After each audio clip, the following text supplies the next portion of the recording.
থেকে ভয় কাকে করব?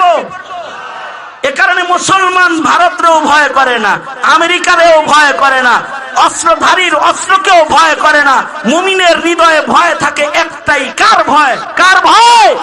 আল্লাহর। পাপ ছেড়ে দাও, কারণ মানুষের পাপ বর্জন করা, গুনাহ ছেড়ে দেওয়াটাই দলিল, প্রমাণ, আলামত তার হৃদয়ে আছে আল্লাহর ভয়। সুতরাং ইত্তাকুল্লাহ, ইত্তাকুল্লাহ, ইত্তাকুল্লাহ, ইত্তাকুল্লাহ, আল্লাহকে ভয় করো। আজ থেকে ভয় কাকে করব? এ কারণে মুসলমান ভারতেও ভয় করে না, আমেরিকারেও ভয় করে না, অস্ত্রধারীর অস্ত্রকেও ভয় করে না। মুমিনের হৃদয়ে ভয় থাকে একটাই, কার ভয়? কার ভয়? আল্লাহর ভয়। সুতরাং আল্লাহর ভয় প্রকাশ করব ইনশাআল্লাহ। বলেন, এই একটা নসিহত শুধু আমার পক্ষ থেকে, আল্লাহর ভয় প্রকাশ করো। আল্লাহর ভয়ে সবচেয়ে বড় গুনাহটা ছেড়ে দাও। শিরক করো না, নামাজ কাজা করো না।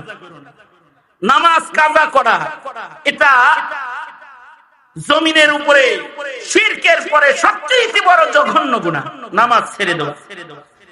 রজবের চাঁদে নামাজ এসেছে, রজবে ওয়াদা করো আল্লাহর কাছে, যুব সমাজ নামাজ পড়বা।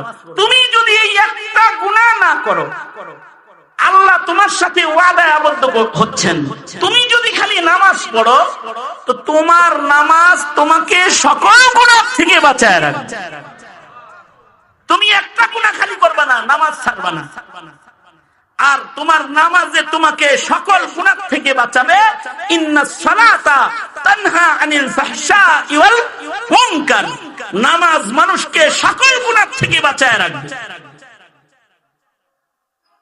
শেখ হাসিনার মতো নামাজ পড়ো না। জুলাই যোদ্ধারা অনেক কিছু পাইছে, কিন্তু জানামাজ পায় নাই। আর খালি আমরা শুনতাম প্রতিদিন অনেক নামাজ পড়ে, অনেক কিছু পাওয়া গেছে, খালি কোরআন মাজিদ পাওয়া যায় না। প্রতিদিন নাকি সকালবেলায় কোরআন শরীফ পড়ছে। এরকম গল্পের কোরআনও পড়বা না, আর ভঙ্গির নামাজও পড়বা না।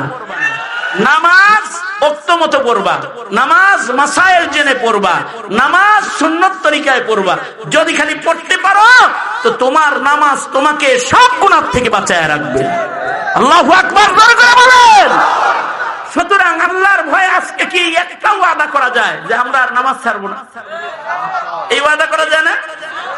কারা কারা ওয়াদা করলেন? বলেন ইয়া আল্লাহ। আমার সাথে আওয়াজ করে বলেন ইয়া আল্লাহ। রজবের চাঁদে আমরা ওয়াদা করছি, জীবনে কোনোদিন ইচ্ছাকৃত এক ওয়াক্ত নামাজ কাজা করব না। চিল্লা কোন ইনশাআল্লাহ।